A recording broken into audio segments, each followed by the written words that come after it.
Hello, welcome to Do It Yourself channel. Today I will show you how to set up a shortcut for mute all sounds function in Samsung Galaxy S22.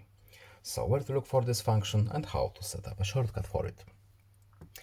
We need to go to settings, then we are looking for accessibility options menu, next hearing enhancements, and here we have our mute all sounds.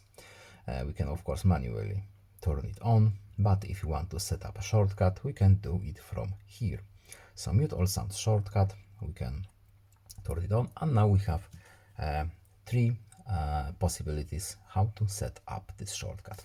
For example, we can choose first one, so the shortcut will appear here in our accessibility button shortcut at the bottom right corner of the screen. Of course, we can use combination of button press and OK, and now our mute all sounds is here. All sounds off and off. That's all.